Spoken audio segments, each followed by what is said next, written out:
My daughter kicked me out for being an extra mouth. So I bought their building and tripled rent. What happened next will shock you to your core.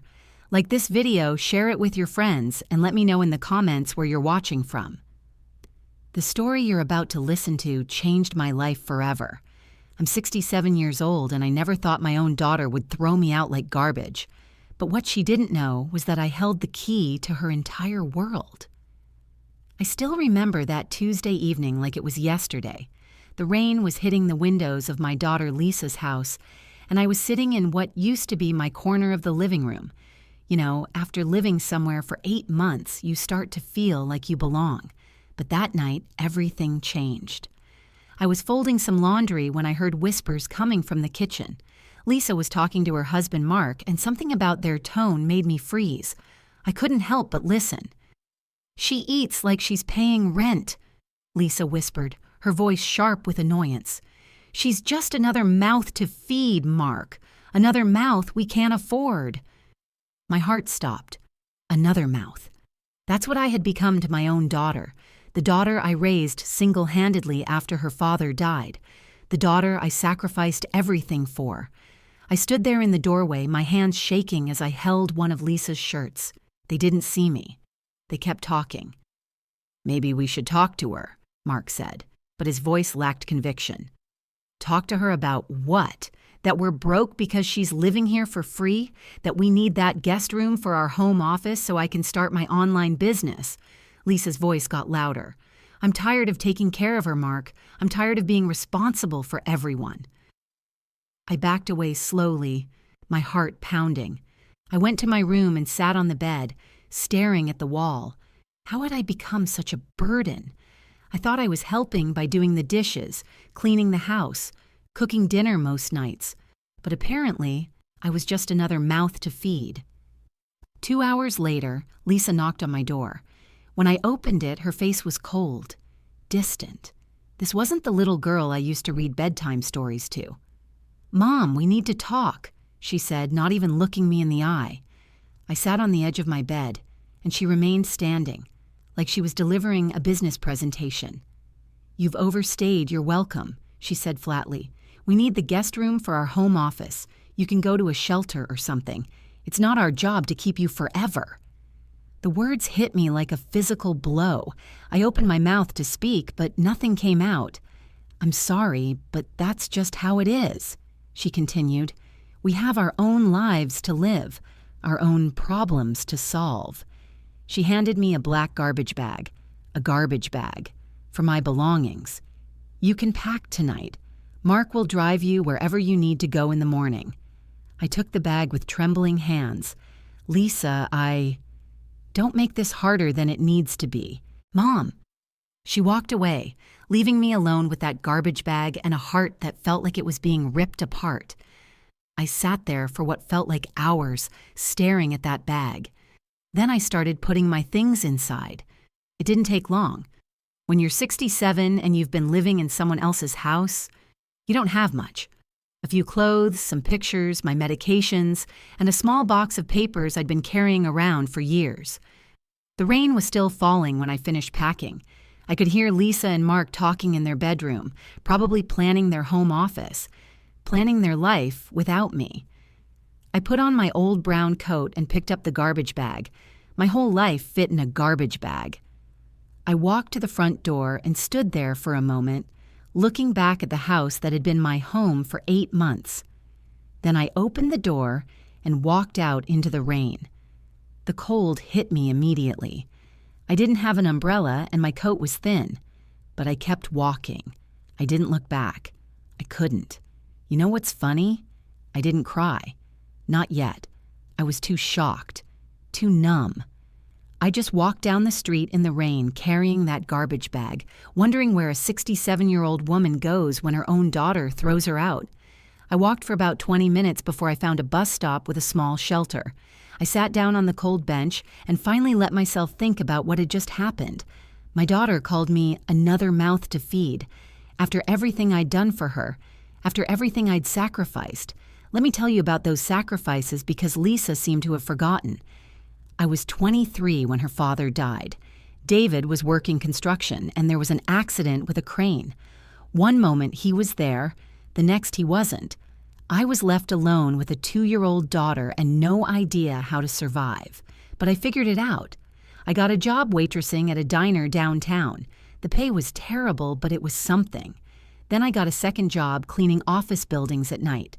I'd work the diner from 6 a.m. to 2 p.m., then go home to spend time with Lisa, then work the cleaning job from 10 p.m. to 4 a.m. I was exhausted all the time. My feet hurt constantly. My back ached.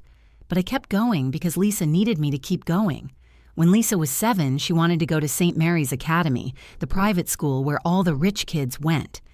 I looked at the tuition and almost laughed. We could barely afford groceries, let alone private school. But she kept talking about it. She'd walk past the school every day and watch the kids in their neat uniforms. She'd come home and tell me about their science lab and their library and their playground. So I took a third job. I started babysitting for neighbors on weekends. I sold everything I owned that had any value. I even sold my mother's wedding ring, the only thing I had left of her. And I got Lisa into that school. For 11 years, I worked 3 jobs to keep her there. I wore the same 3 dresses to every parent-teacher conference. I brought peanut butter sandwiches to school events while other parents brought catered meals. But Lisa got her education. She graduated valedictorian, full scholarship to college. She became a teacher, got married, bought a house. I was so proud of her. And when I had my back surgery last year and couldn't walk for months, she invited me to live with her. "Just until you get back on your feet, Mom," she said. "We're family." I thought she meant it. I thought she wanted me there. But apparently I was just another mouth to feed. Sitting in that bus shelter, soaking wet and alone, I realized something. I had spent my entire life taking care of Lisa, making sure she had everything she needed, and the moment I needed her, I became a burden. The rain started coming down harder. I pulled my coat tighter and looked at the garbage bag next to me, everything I owned in the world. But then I remembered something. That box of papers I'd been carrying around. I'd never really looked through it carefully. It was just old documents from David's things that I'd grabbed when I moved out of our apartment 30 years ago. I opened the garbage bag and pulled out the small cardboard box. Inside were old insurance papers, some photos, and a folder I'd never opened. I opened the folder. Inside was a deed, a property deed for a small apartment building on Maple Street, 4 units. David had bought it 6 months before he died, but I'd completely forgotten about it. With everything that happened after the accident, I just packed it away and never thought about it again. But there it was, a 4-unit apartment building, fully paid off according to the documents. I stared at the deed, my hands shaking. Not from the cold this time, but from something else. Something that felt like hope. I looked closer at the address. Maple Street. That sounded familiar. Then it hit me. That was Lisa's address. 412 Maple Street, Unit 2. My daughter had been living in a building I owned, a building I'd forgotten I owned. I sat there in that bus shelter holding that deed, and for the first time in hours I smiled. Lisa had called me another mouth to feed. She'd thrown me out like garbage, but I owned the roof over her head, and she had no idea. The next morning, I woke up in that bus shelter with my whole body aching. The rain had stopped, but my clothes were still damp and cold. I looked around and realized I was completely alone. No one had even bothered to check if I was okay during the night. I picked up my garbage bag and that precious folder with the deed. I needed to find somewhere warm, somewhere I could think clearly about what to do next. I remembered there was a 24-hour laundromat about 6 blocks away. I'd been there once before when Lisa's washing machine broke down. It seemed like the perfect place to spend some time while I figured out my next move. The walk there felt like forever. My back was killing me from sleeping on that hard bench, and every step reminded me that I was 67 years old and homeless. But I kept going because what choice did I have? When I got to the laundromat, it was mostly empty except for a young woman with a baby and an older man reading a newspaper. I found a chair in the corner and sat down, pretending to wait for my clothes to finish washing. I pulled out the deed again and read it more carefully. The building had been purchased on March 15th, 1994, just 6 months before David died. He'd paid $45,000 for it, which was a lot of money back then. According to the papers, it was completely paid off. But here's what really got me thinking. If I owned this building, where was the rental income? Who was managing it? Who was collecting rent from the tenants? I started looking through the rest of the papers in the folder.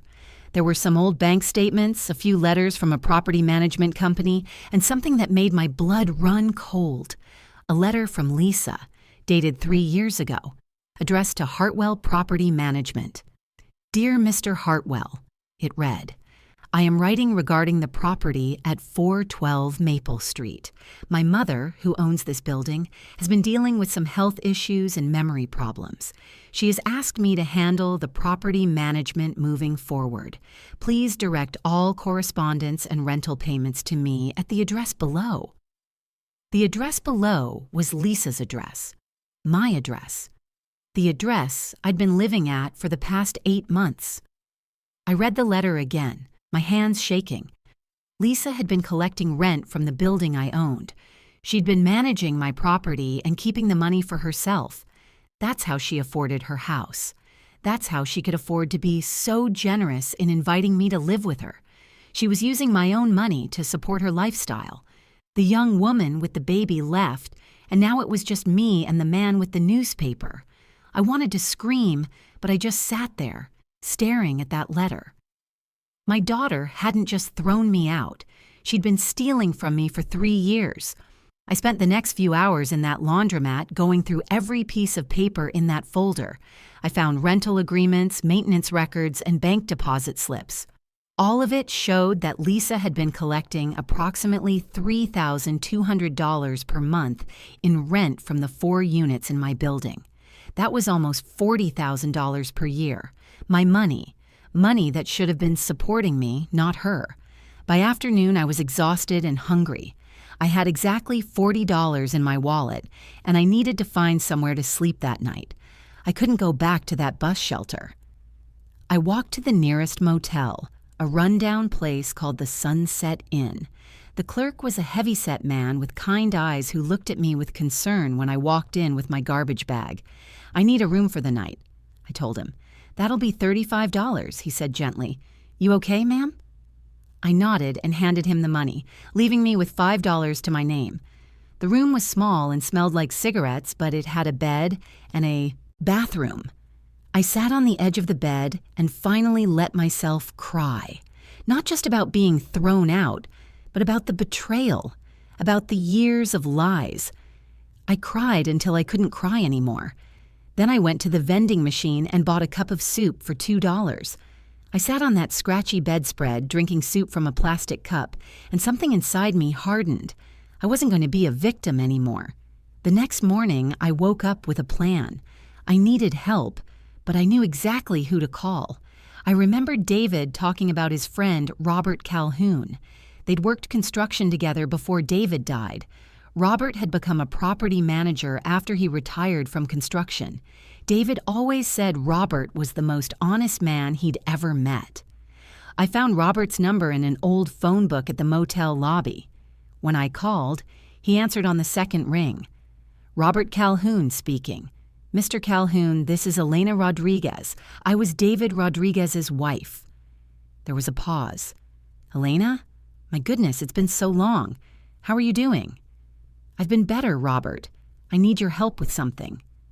I told him everything. About the building, about Lisa, about the letters and the stolen rent money. Robert listened without interrupting, and when I finished, he was quiet for a long moment. Elena, what your daughter did is theft, plain and simple. She's been stealing from you for 3 years. I know, but what can I do about it? Well, first thing we need to do is get you back in control of your property. Then we need to figure out exactly how much money she's taken from you. Robert agreed to meet me at the motel that afternoon. When he arrived, he was exactly as I remembered him, tall, gray-haired, with kind eyes and a firm handshake. I brought some paperwork, he said, settling into the motel room's single chair. I've been doing some research on your property. He spread out several documents on the small table. The good news is that the building is worth about $240,000 now. It's in a desirable area, and rental prices have gone up significantly. What's the bad news? The bad news is that your daughter has been seriously undercharging for rent. Market rate for those units should be around $1,200 per month each. She's been charging $800. I stared at him. So she's been stealing from me and also costing me money by charging below market rate. That's exactly right. But here's the thing, Elena. All of the current lease agreements are month to month. Your daughter never put anyone on long-term leases, probably because she knew what she was doing was illegal. Robert pulled out another document. This means you can raise the rent to market rate with just 30 days' notice. Completely legal. Even for Lisa? Especially for Lisa. She's been living in your building under a false lease agreement.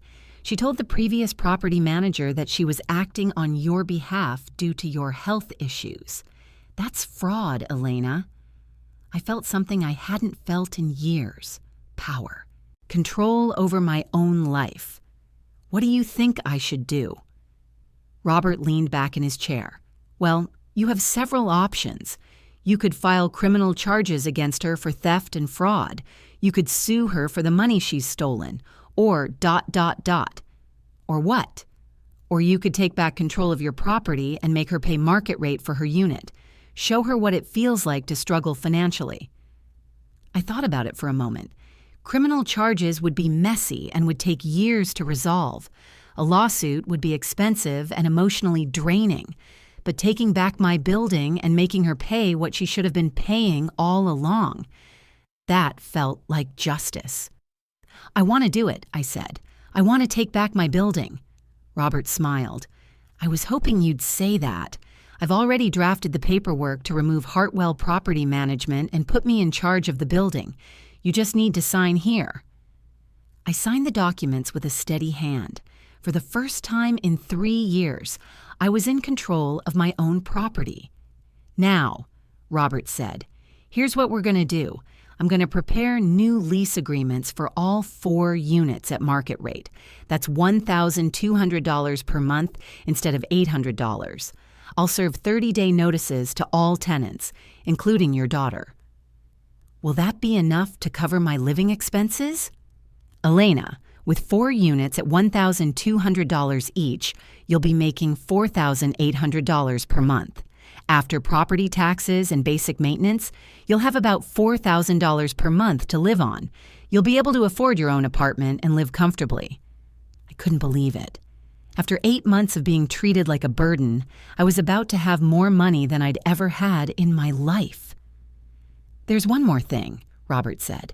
I found a nice 1-bedroom apartment across town. It's in a senior-friendly building with a garden and a community room. The rent is $800 per month, and it's available immediately. I'll take it. That evening, Robert helped me move my things from the motel to my new apartment. It wasn't much, just 1 room, a small kitchen, and a bathroom, but it was mine. It had a big window that looked out onto a courtyard with flowers and benches.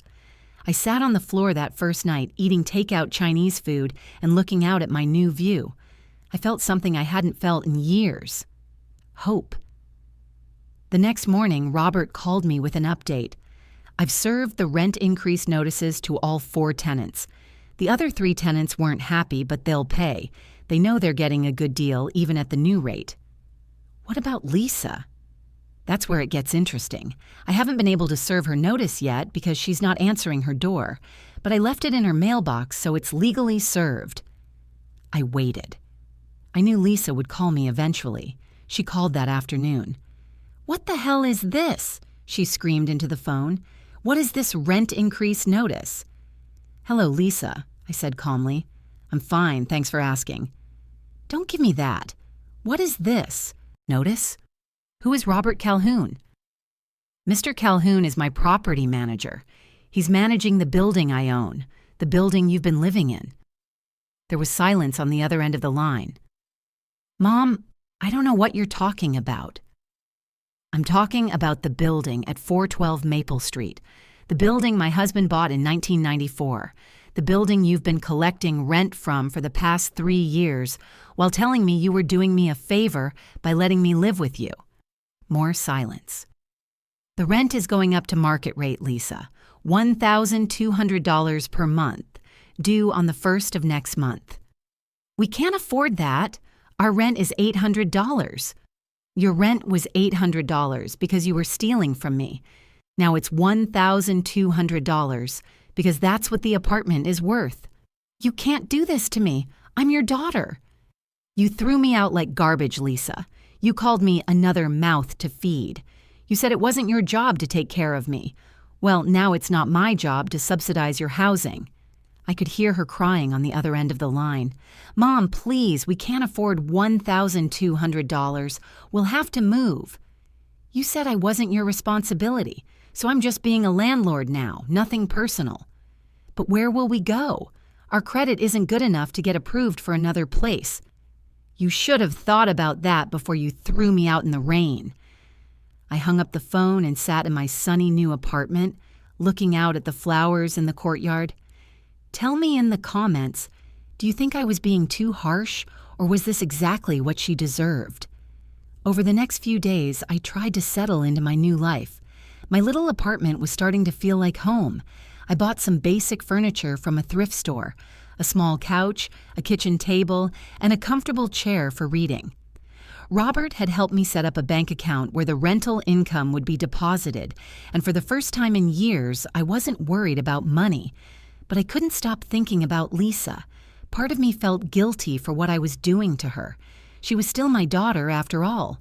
But then I'd remember that night in the rain, remember her calling me another mouth to feed, and the guilt would disappear. Robert called me on Thursday morning with an update. Elena, I've got some interesting news. I've been going through the old rental records more carefully, and I found something you need to know about. What is it? Your daughter hasn't just been collecting rent from the other tenants. She's been subletting one of the units without your permission. Unit 4 has been split into 2 smaller apartments, and she's been collecting rent from both. I sat down hard in my kitchen chair. What does that mean? It means she's been making even more money off your property than we thought. Instead of 4 units bringing in $3,200 per month, she's actually been collecting about $4,200 per month. That's over $50,000 per year, Elena. I felt sick. How much money has she stolen from me total? Based on the records I can find, probably around $150,000 over the past 3 years. Maybe more. I couldn't speak for a moment. $150,000. That was more money than I'd ever seen in my life. Money that should have been mine. Money that could have given me a comfortable retirement instead of making me feel like a burden. Robert, what can we do about this? Well, the illegal subletting gives us more leverage. She's violated her lease agreement in a major way. We can evict her immediately if we want to. Do you think I should? That's up to you, Elena. But I think there might be a better way to handle this. That afternoon, Robert came to my apartment with a folder full of documents. He spread them out on my kitchen table and showed me exactly what Lisa had been doing. Look at this, he said, pointing to a bank statement. She's been depositing the rental income into her personal account. She never even set up a separate account for your property income. She's been treating your money like it was hers from day one. I stared at the numbers. Month after month, deposits of thousands of dollars. My money funding her lifestyle while she made me feel guilty for eating her food. And here's the really interesting part, Robert continued. I talked to Mrs. Patterson, the woman in Unit 1. She told me that Lisa has been telling all the tenants that she owns the building. She's been introducing herself as the landlord. She what? She's been pretending to be the owner of your building, Elena. Complete identity theft. I felt something burning in my chest. Not just anger, rage. Pure white-hot rage. Robert, I want her out. I want her evicted. Are you sure? Once we start eviction proceedings, there's no going back. and it might get ugly. I'm sure. She's had 3 years to tell me the truth. She's had 3 years to give me my money.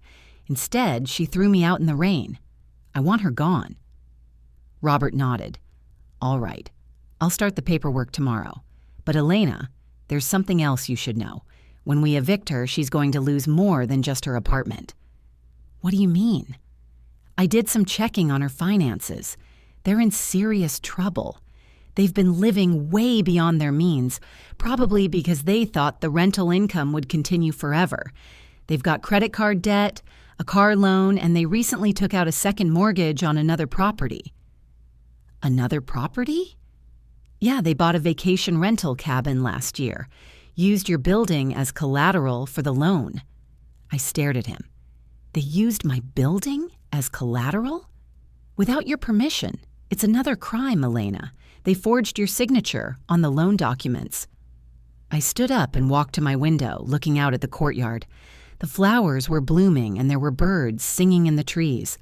It was peaceful here, quiet. Everything Lisa's life was about to not be. "How much trouble are they in financially? If they lose the rental income from your building, they'll probably lose everything. The vacation cabin, their car, maybe even their primary residence. Their whole financial house of cards will come tumbling down." I thought about that. Everything they had was built on stolen money. My money. "Good," I said simply. Robert looked surprised. "Elena, are you sure about this? They are going to be completely ruined." "They ruined me first, Robert. They made me feel like garbage, like I was worthless. They stole my dignity and my money. Now they get to see what it feels like." The next week was busy. Robert filed the eviction papers and served them to Lisa personally. He also reported the identity theft and fraud to the police. I spent my days fixing up my apartment and my evenings planning my new life. I joined a book club at the community center. The women there were around my age, and they welcomed me like I'd been part of their group for years. We met every Tuesday evening to discuss whatever book we were reading. That week, it was a mystery novel about a woman who discovers her husband has been living a double life. "It's amazing how people can lie for years and you never know," said Martha, a retired teacher with silver hair and a warm smile. "Some people are just naturally deceptive," added Sarah, who used to work as a nurse. "They get so good at lying that they start believing their own lies." I thought about Lisa, wondering if she'd convinced herself that she wasn't really stealing from me. Maybe she'd told herself that she was managing my property as a favor, that she deserved some compensation for her trouble. But then I remembered her words. Another mouth to feed. She knew exactly what she was doing. I also started taking painting classes at the senior center. I'd never painted before, but something about putting colors on canvas felt therapeutic. My first painting was terrible. A lopsided bowl of fruit that looked more like abstract art than anything realistic. But my instructor, a patient woman named Carol, encouraged me to keep trying. "Art isn't about perfection," she told me. "It's about expression. Paint what you feel, not what you think you should paint." So I painted what I felt. Dark, stormy colors at first, angry reds and bitter blues. But as the weeks went by, my paintings got brighter. I started adding yellows and oranges. Hope colors. 3 weeks after the eviction papers were served, Lisa called me again. "Mom, please, you have to stop this. We can't afford a lawyer to fight the eviction." "You shouldn't need a lawyer, Lisa. You should just pack your things and leave." "But where will we go? No one will rent to us with an eviction on our record. You should have thought about that before you stole from me. I didn't steal from you. I was managing your property without my permission and keeping all the money for yourself. That's called theft, Lisa." I could hear her crying. "Mom, I'm sorry. I know I made mistakes, but please don't destroy our lives." "Destroy your lives? Lisa, you destroyed mine first. You made me feel like a worthless old woman who was a burden on everyone around her. You threw me out in the rain with nothing but a garbage bag. And all that time, you were living off my money." I was going to tell you about the building. When? After I died? After you inherited it anyway? She was quiet for a long moment. What do you want from me? I want you to experience what I experienced.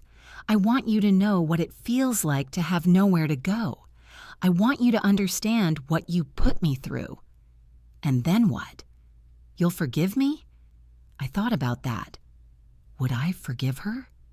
Could I? I don't know, Lisa. We'll see. I hung up the phone and went back to my painting. I was working on a landscape now, rolling hills under a bright blue sky. It was getting better. Carol said I had a natural eye for color.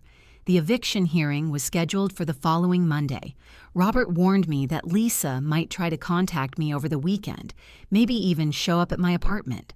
He was right. Saturday morning, I was watering the plants on my windowsill when I heard a knock at my door. I looked through the peephole and saw Lisa standing in the hallway. She looked terrible, pale, thin, with dark circles under her eyes. I opened the door but didn't invite her in. Mom, we need to talk. We've talked, Lisa. You made your choice when you threw me out. Please, just listen to me for 5 minutes. That's all I'm asking. Against my better judgment, I let her into my apartment. She looked around at my small but comfortable space, and for a moment something flickered across her face. Surprise, maybe. Like she couldn't believe I was capable of taking care of myself. This is nice, she said quietly. It's mine. I pay for it with the money from my building. The building you've been stealing from. She sat down on my couch without being invited. Mom, I know you're angry, and you have every right to be, but I need you to understand something. I'm listening. When Dad died, you fell apart for a while. You don't remember, but there were months when you could barely function. I was just a little kid, but I had to take care of you. I stared at her. What does that have to do with anything? I've been taking care of you my whole life, making sure you were okay, making sure you had what you needed. When you got sick last year and needed surgery, I didn't hesitate to invite you to live with us. And you made me feel like garbage for it. I know, and I'm sorry. But Mom, we were struggling financially. Mark's been out of work for 6 months, and my teaching salary isn't enough to support all of us. I should have told you about the building, but I was scared. Scared of what? Scared that if you knew you had money, you wouldn't need me anymore. Scared that you'd move out and I'd lose you. I looked at her sitting on my couch, and for a moment I saw the little girl who used to crawl into my bed during thunderstorms. The little girl who would bring me drawings she'd made at school. The little girl who told me every day that she loved me. But then I remembered that night in the rain. I remembered her words. Another mouth to feed. Lisa, if you were scared of losing me, why did you throw me out? Because Mark was pressuring me. He said we couldn't afford to support you anymore. He said you were never going to get better, never going to be independent again. He made me choose between you and him. And you chose him. She started crying. I chose wrong, I know that now, but Mom, please don't take everything away from us. We'll pay you back. We'll figure out a way. How? You don't have jobs. You don't have money. You don't have anything except what you stole from me. We'll get jobs, better jobs. Mark's got some interviews lined up, and I can tutor students after school for extra money. I stood up and walked to my window. Down in the courtyard, an old man was reading a book on one of the benches. He looked peaceful, content. Lisa, do you know what the worst part of all this is? What? It's not the money. It's not even being thrown out in the rain. It's that you made me feel worthless. You made me feel like I was a burden, like my life didn't matter anymore. I never meant to make you feel that way. But you did. And now you want me to just forgive you and pretend none of it happened. She wiped her eyes with the back of her hand. What can I do to make this right? I turned around and looked at her. Really looked at her. She was 34 years old, but she looked older. Tired. Defeated. You can experience what I experienced. You can know what it feels like to lose everything and have to start over. And then You'll forgive me? Maybe. Or maybe I'll just feel like we're even. She left a few minutes later, and I sat in my quiet apartment thinking about forgiveness. Did I want to forgive her? Or did I just want her to suffer the way I had suffered? I thought about my life before all this happened. I'd been so dependent on other people's approval, other people's kindness. I'd spent my whole life taking care of everyone else and never learning to take care of myself. But now, for the first time in years, I was taking care of myself. I had my own money, my own apartment, my own life. I didn't need anyone's permission to exist. Maybe that was the real gift in all of this. Not the money, not the revenge, but the independence. What would you do in my situation? Would you give your daughter a second chance or make her face the consequences of her actions? The eviction hearing was on a rainy Monday morning, just like the night Lisa threw me out. I thought about that as I got dressed in my best outfit, a navy blue dress I'd bought at a consignment shop and a red scarf that had belonged to David. He always said red looked beautiful on me. Robert picked me up at 9 a.m. sharp. He was wearing a dark suit and carrying a briefcase full of documents. You ready for this, Elena? I've been ready for 3 years. I just didn't know it. The courthouse was a gray concrete building downtown. We sat in the hallway outside the courtroom, waiting for our case to be called. I watched other people coming and going, lawyers in expensive suits, families arguing in hushed voices, elderly people like me who looked lost and confused. At 10:30, they called our case, Rodriguez versus Rodriguez. Lisa and Mark were already inside the courtroom, sitting at a table with a legal aid lawyer who looked like he was fresh out of law school. Lisa's eyes were red and puffy. Mark wouldn't look at me at all. The judge was a middle-aged woman with gray hair pulled back in a tight bun. She looked tired, like she'd been dealing with family disputes all morning. This is an eviction case, she said, looking at the papers in front of her. Mrs. Elena Rodriguez, the property owner, is seeking to evict Mrs. Lisa Thompson and Mr. Mark Thompson for non-payment of rent and breach of lease. Robert stood up. Your Honor, this case is quite straightforward. Mrs. Rodriguez owns the property at 412 Maple Street. The defendants have been living there under false pretenses, having forged rental agreements and collected rent from other tenants without the owner's knowledge or permission. The legal aid lawyer stood up. Your Honor, my clients have been living in this property for over 3 years. They've made improvements to the building and maintained it at their own expense. Mrs. Rodriguez is the defendant's mother, and this appears to be a family dispute rather than a legitimate landlord-tenant issue. The judge looked at me. Mrs. Rodriguez, is Mrs. Thompson your daughter? I stood up. Yes, Your Honor, she is. And you're evicting your own daughter? Yes, Your Honor. She stole from me for 3 years and then threw me out of her home when I became inconvenient. I'm simply reclaiming what's mine. The judge raised an eyebrow. Can you explain that, please? I told her everything. About David buying the building before he died, about Lisa taking over the property management without my knowledge, about the stolen rent money and the forged documents, about being thrown out in the rain with a garbage bag. When I finished, the courtroom was silent. The judge looked at Lisa. Mrs. Thompson, did you collect rent from tenants in your mother's building without her knowledge? Lisa's lawyer whispered something to her. She nodded and stood up. Yes, Your Honor, but I was managing the property for her. She was sick and couldn't handle it herself. Did she ask you to manage the property? Lisa hesitated. Not exactly, but she needed help, and I was trying to take care of her. And where did the rental income go? Into our account. We were supporting her, so we used the money for household expenses. The judge looked at the documents Robert had provided. According to these bank records, you collected approximately $150,000 in rental income over 3 years. Can you account for how much of that money was spent on your mother's care? Lisa's lawyer whispered to her again. We don't have exact figures, Your Honor. Mrs. Thompson, did you tell your mother that you were collecting rent from her building? No, Your Honor. Did you tell her that she owned a building that could provide her with income? No, Your Honor. Instead, you allowed her to believe that she was dependent on your charity. Your Honor, it's complicated.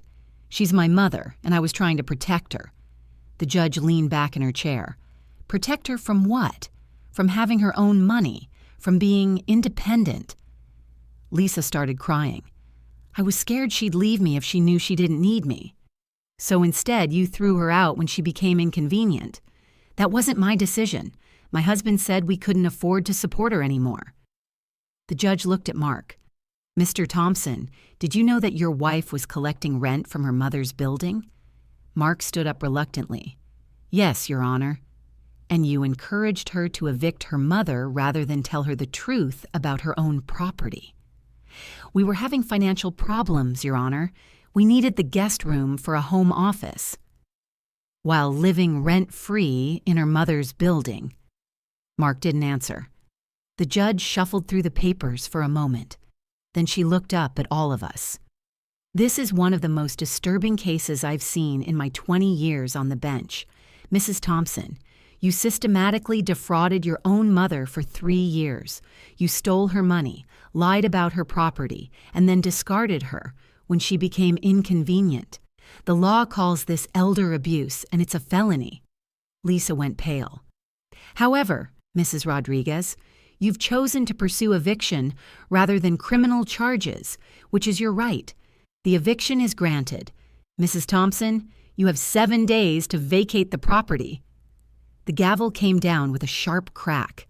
As we walked out of the courtroom, Lisa grabbed my arm. Mom, please, 7 days isn't enough time to find another place. I looked at her hand on my arm, then at her face. You gave me 0 days, Lisa. 7 is generous. Where are we supposed to go? I don't know. Maybe you can call some friends, ask for help, see what it feels like to depend on other people's kindness. I walked away with Robert, leaving Lisa crying in the courthouse hallway. That afternoon, I went to my painting class. Carol noticed that I seemed distracted. Everything okay, Elena? I just came from court. I evicted my daughter from my building. The other students looked at me with surprise. I realized I'd never told them about Lisa or what she'd done to me. It's a long story, I said, picking up my paintbrush, but today feels like a new beginning. I painted a sunrise that day, bright oranges and yellows spreading across a dark blue sky. It was the most beautiful thing I'd ever created. Over the next week, Robert kept me updated on what was happening at the building. Lisa and Mark were packing frantically. They'd hired a moving truck for Saturday, the last day they were allowed to stay. They're trying to take some things that belong to the building, Robert told me. The washing machine, some light fixtures, even the mailbox keys. Let them, I said. I can replace all of that. What I can't replace is the 3 years they stole from me. On Friday evening, I was reading in my apartment when someone knocked on my door. I looked through the peephole and saw Mark standing there alone. He looked terrible, unshaven, wearing wrinkled clothes, dark circles under his eyes. I opened the door but kept the chain lock attached. What do you want, Mark? Elena, I need to talk to you. Please. We have nothing to talk about. Yes, we do. You have every right to be angry at Lisa, but please don't punish me too. I didn't know about the building when we first got married. But you knew about it later, and you're the one who wanted me thrown out. I was desperate, Elena. I'd been out of work for 8 months. We were drowning in debt. When Lisa told me her mother was living with us rent-free, I lost my temper. So you decided I had to go. I was wrong, I know that now. But Elena, we've got nowhere to go. No one will rent to us with this eviction on our record. I looked at him through the crack in the door. Mark, Lisa stole from me for 3 years. She made me feel worthless and then threw me away. Why should I care where you go? Because despite everything, you're not a cruel person. I know you're not. Maybe I am now. Maybe that's what happens when your own family betrays you. I closed the door and listened to him walk away. Saturday came and went. Robert called me that evening to tell me that Lisa and Mark had moved out. They'd left the apartment clean but had taken several things that belonged to the building. Where did they go? I asked. I think they're staying in a motel somewhere. They loaded everything into a storage unit. That night, I couldn't sleep. I kept thinking about Lisa as a little girl, the way she used to make me breakfast in bed on Mother's Day, burnt toast and watery orange juice that she was so proud of, the way she used to practice her school presentations in front of me, asking for my opinion on every word. When had we stopped being a team? When had she started seeing me as a burden instead of her mother? Sunday morning, I decided to do something I hadn't done in months. I went to church. I wasn't particularly religious, but there was a small Catholic church near my apartment that I'd walked past many times. The bells were ringing for 10 a.m. Mass, and something made me go inside. The church was half empty, mostly elderly people like me. The priest was young, maybe in his 30s, with kind eyes and a gentle voice. His sermon was about forgiveness. Forgiveness, he said, isn't about excusing someone's behavior. It's about freeing yourself from the weight of anger and resentment. When we refuse to forgive, we're not punishing the other person. We're punishing ourselves. I thought about that as I walked home. Was I punishing myself by staying angry at Lisa, or was I protecting myself from being hurt again? That afternoon, Martha from my book club called me. Elena, I hope you don't mind, but I heard about what happened with your daughter through the community grapevine. How are you holding up? I'm okay, Martha. Better than okay, actually. Good for you. You know, I went through something similar with my son a few years ago. Not exactly the same, but he took advantage of me financially when his father died. What did you do? I cut him off completely for 2 years. Best thing I ever did. He had to learn to stand on his own feet. When he finally came back to me, he was a different person, more mature, more grateful. Did you forgive him? Eventually, but only after he proved that he'd changed. Forgiveness has to be earned, Elena. Don't let anyone tell you otherwise. Monday morning, Robert called with news that made my blood run cold. Elena, I just got a call from the police. There was an incident at the building last night. What kind of incident? Someone broke into Unit 4 and trashed the place, kicked holes in the walls, broke the windows, spray-painted obscenities on the walls. Was it Lisa? The police think so, but they can't prove it. There are no witnesses, and the security camera was spray-painted over. How much damage? About $3,000 worth. But Elena, there's something else. They left a message spray-painted on the living room wall. What did it say? I hope you rot alone, you bitter old witch. I sat down hard in my kitchen chair. The words hit me like a physical blow, not because they hurt my feelings, but because they showed me who my daughter really was. I called Robert back an hour later. I want to triple the rent on the other units. Elena, are you sure? That's going to be $1,800 per month for each unit. That's above market rate. I don't care. I want new tenants, better tenants, people who won't vandalize my property. What about Lisa and Mark? If we raise the rent and they somehow try to come back? If they try to come back, the rent will be $3,600 per month, non-negotiable. Robert was quiet for a moment. Elena, I think you should know that I heard Lisa left you a voicemail this morning. Did you listen to it? I looked at my phone. The red light was blinking, indicating a new message. I hadn't noticed it before. I'll listen to it now. I hung up with Robert and played the voicemail. Mom, it's me. Lisa's voice was slurred, like she'd been drinking. I know you think I'm terrible, and maybe I am, but you know what?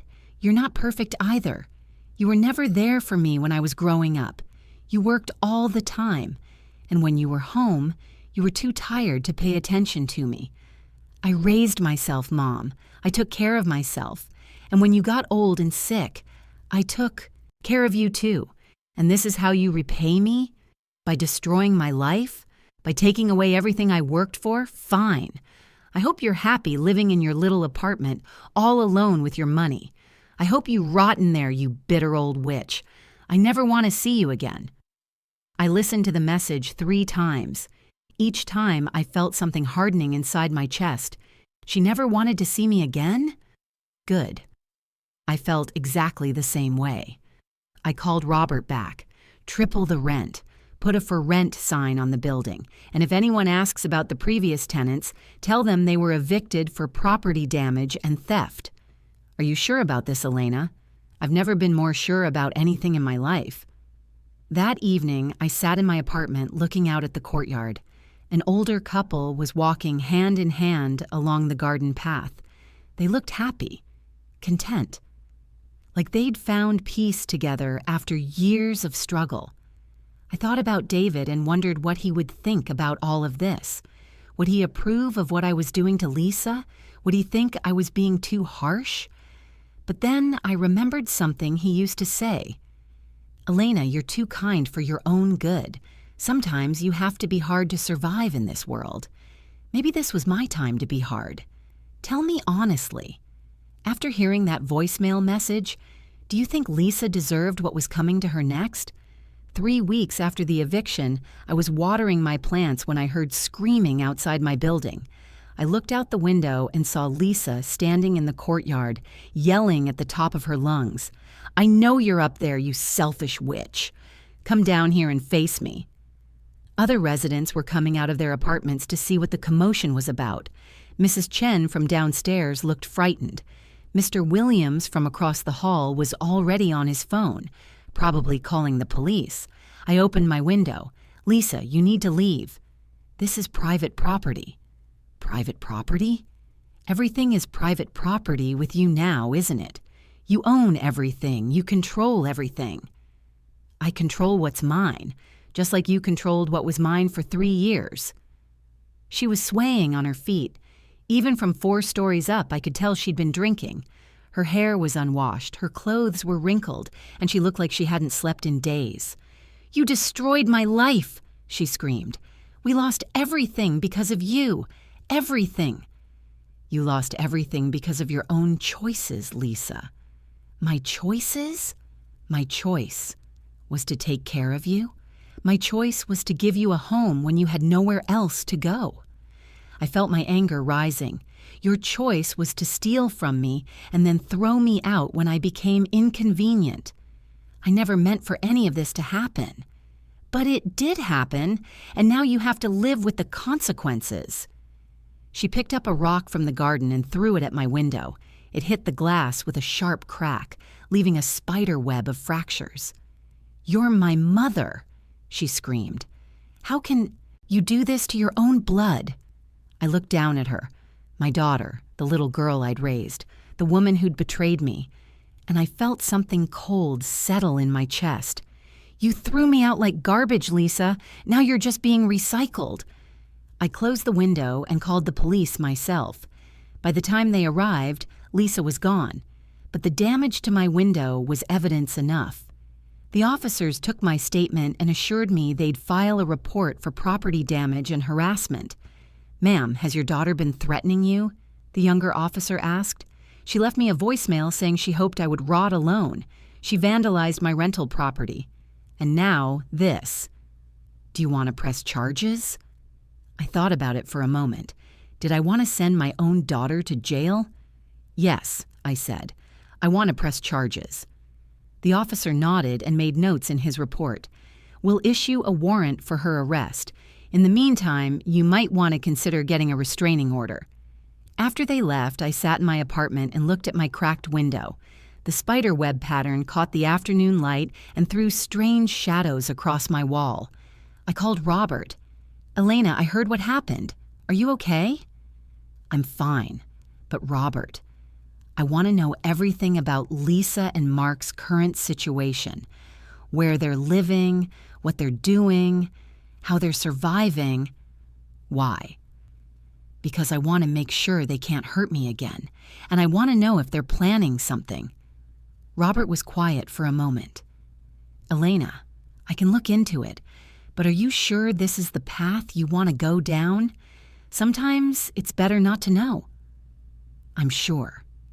2 days later, Robert called me with information that made my blood run cold.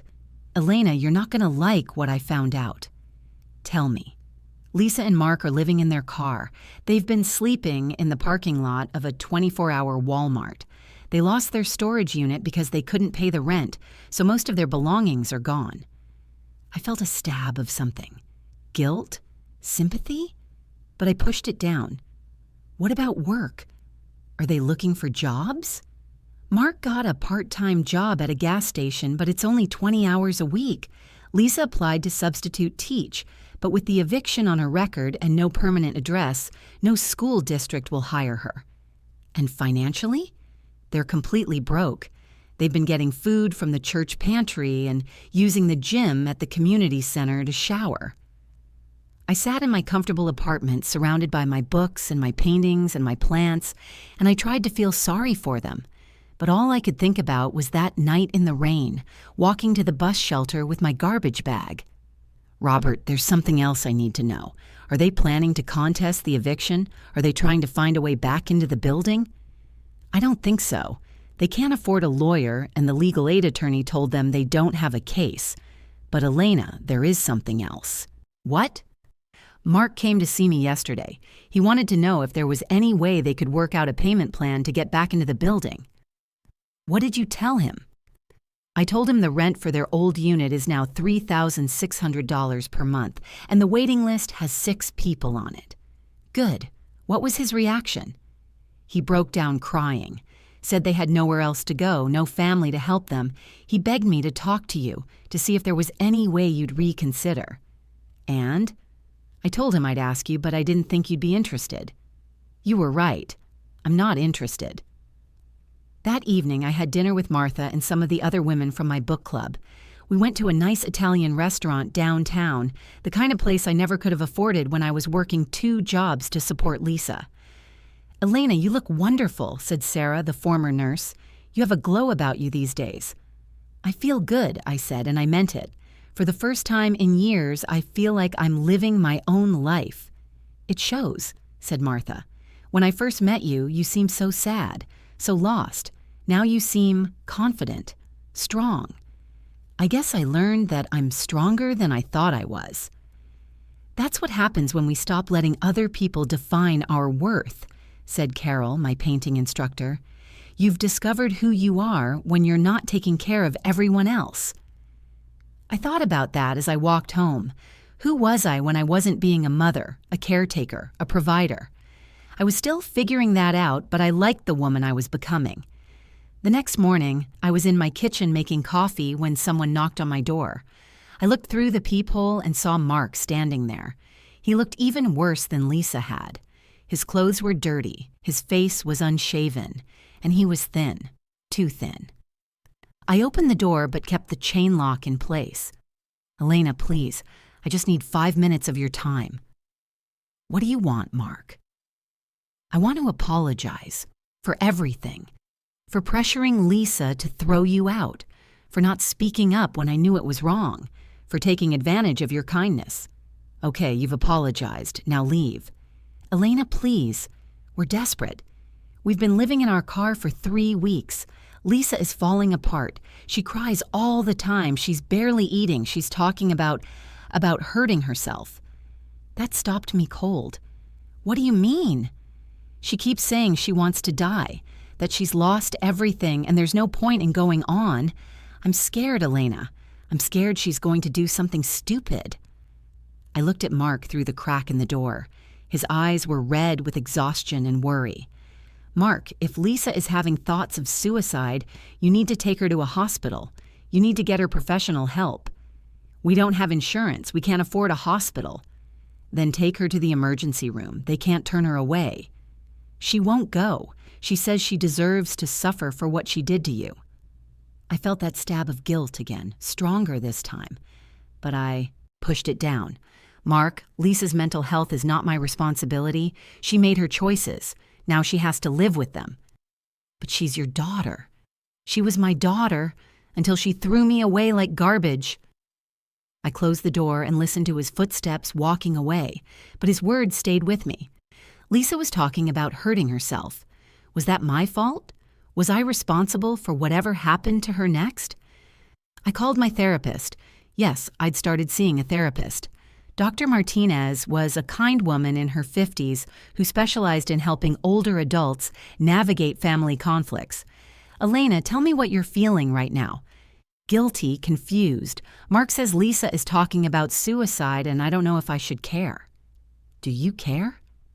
I don't know. Part of me does. She's still my daughter, no matter what she's done.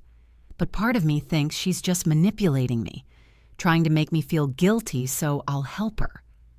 Both of those things can be true, Elena. She can be genuinely struggling with depression and suicidal thoughts, and she can also be hoping that you'll rescue her. So what do? You do what you think is right for you. Not what's right for Lisa, not what's right for Mark, but what you can live with. I don't know what that is. Then maybe you need more time to figure it out. That weekend, I went to my painting class, as usual. I was working on a new piece, a stormy seascape with dark clouds and crashing waves. Carol said it was full of emotion and energy. You're really developing your own style, Elena. This painting has power. I stepped back and looked at what I'd created. The waves were angry and violent, but there was light breaking through the clouds in the distance. Hope after the storm. Carol, can I ask you something personal? Of course. Have you ever had to choose between protecting yourself and helping someone you love? She set down her brush and looked at me seriously. Yes, I have. My ex-husband was an alcoholic. For years, I enabled his drinking by making excuses for him, covering up his mistakes, bailing him out of trouble. I thought I was helping him out of love. What changed?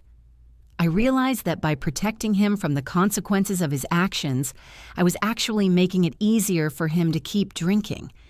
I was hurting both of us. What did you do? I left him. It was the hardest thing I ever did, but it was the right thing. He hit rock bottom after I left, but that's what it took for him to get sober. He's been clean for 15 years now. Do you regret leaving him? Sometimes love means letting people face the consequences of their choices, even if it hurts to watch. That night, I lay in bed thinking about Lisa and Mark sleeping in their car. I thought about Lisa as a baby, so small and perfect in my arms. I thought about her first day of school, how proud she was of her new backpack. I thought about her graduation, how she hugged me and thanked me for everything I'd sacrificed for her. But then I thought about that night in the rain. I thought about her calling me another mouth to feed. I thought about the 3 years of stolen money and lies. I thought about the woman I'd become, independent, strong, capable of taking care of herself. Did I want to go back to being the woman who let people take advantage of her kindness? I didn't. The next morning, I made a decision. I called the police. I want to report that my daughter may be a danger to herself. She's been making statements about wanting to die. They took down the information and said they'd do a welfare check. An hour later, they called me back. Ma'am, we found your daughter and her husband. They're being taken to the hospital for evaluation. Is she okay? She's alive. She'll be held for 72 hours for psychiatric evaluation. I hung up the phone and sat in my sunny kitchen, looking out at the courtyard garden. I'd done what I could to keep Lisa safe without rescuing her from the consequences of her actions. Maybe that was the difference between love and enabling. Love meant caring enough to get help when someone was in danger. Enabling meant fixing all their problems so they never had to learn from their mistakes. 2 days later, Lisa called me from the hospital. Mom? Her voice was small and weak, like a child's. Hello, Lisa. I'm sorry. For everything. For the voicemail. For throwing the rock. For all of it. Okay. The doctors here are helping me understand some things. About depression, about how I've been handling stress. They say I need to take responsibility for my actions instead of blaming other people. That sounds like good advice. Mom, I know I have no right to ask this, but when I get out of here, could we maybe talk? Just talk? I looked out my window at the garden where new flowers were blooming every day. Maybe, I said. But Lisa, If we do talk, it's going to be on my terms, in my space, and you're going to have to accept that things between us have changed forever. I understand. Do you? Because I'm not the same person who used to take care of everyone else at the expense of herself. I'm not going to rescue you or fix your problems or pretend that what you did to me was okay. I know, I don't expect you to. We'll see. I hung up the phone and went back to my painting. I was adding more light to the stormy sky, making the hope more visible through the darkness. What do you think? Is Elena being too cold to her daughter? Or is this exactly the boundary setting Lisa needs to finally grow up? 6 months later, I was sitting in the community garden behind my apartment building, sipping lemonade with Martha and Sarah from my book club. The garden had become my favorite place, rows of vegetables and flowers tended by residents, benches placed in sunny spots perfect for reading, and a small fountain that made peaceful sounds all day long. "Elena, you look absolutely radiant," Martha said, adjusting her sun hat. "Retirement suits you." I laughed. "It's not retirement when you're making more money than you ever made working. It's freedom." My building was now fully rented at the new rates, 4 units bringing in $4,800 per month. After expenses, I was clearing about $4,200 every month, more money than I'd ever dreamed of having. But more importantly, I felt free for the first time in my adult life. "Have you heard from Lisa?" Sarah asked gently. "She calls every few weeks. She's been living in a sober living house since she got out of the hospital. She got a job at a grocery store and Mark is working construction again." That's good news. It is. She's learning to take care of herself instead of expecting other people to fix her problems. I pulled out my journal, a habit I'd started after everything happened. Writing helped me process my thoughts and emotions. "What are you working on today?" Martha asked, noticing the journal. "Just reflecting on everything that's happened. I'm writing about the lessons I've learned." I opened to a fresh page and wrote, "They called me a burden. I turned into their landlord." The women laughed, but I was serious. That sentence captured everything about my transformation from victim to victor. "You know what the most surprising thing is?" I continued. "I thought revenge would feel different. I thought it would feel satisfying or victorious, but it doesn't feel like revenge anymore." "What does it feel like?" Sarah asked. "It feels like justice, like balance, like the universe finally got things right." A butterfly landed on my hand as I spoke, a small orange and black monarch that sat perfectly still for several seconds before flying away toward the flowers. I smiled, not out of revenge or bitterness, but out of pure contentment. For the first time in my 67 years, I was living entirely for myself. I had my own money, my own space, my own friends, my own hobbies. I didn't need anyone's permission to exist. "You know," I said to my friends, "I spent most of my life believing that my worth came from how much I could do for other people. I thought love meant sacrifice, that being a good mother meant giving up everything for my daughter." "And now?" Martha asked. "Now I know that the greatest gift I can give anyone is showing them how to be strong and independent. By refusing to rescue Lisa from the consequences of her actions, I forced her to grow up. For the first time in her life, she's taking real responsibility for herself." I wrote another line in my journal. "Sometimes the sweetest justice is living well and owning the roof over the head that once cast you out." Sarah read over my shoulder and smiled. "That's beautiful, Elena. You should think about writing a book about all this." "Maybe I will," I said. "Maybe it would help other people who are being taken advantage of by their own families." Last week, Lisa had called to tell me she'd saved enough money to put a deposit down on a small studio apartment.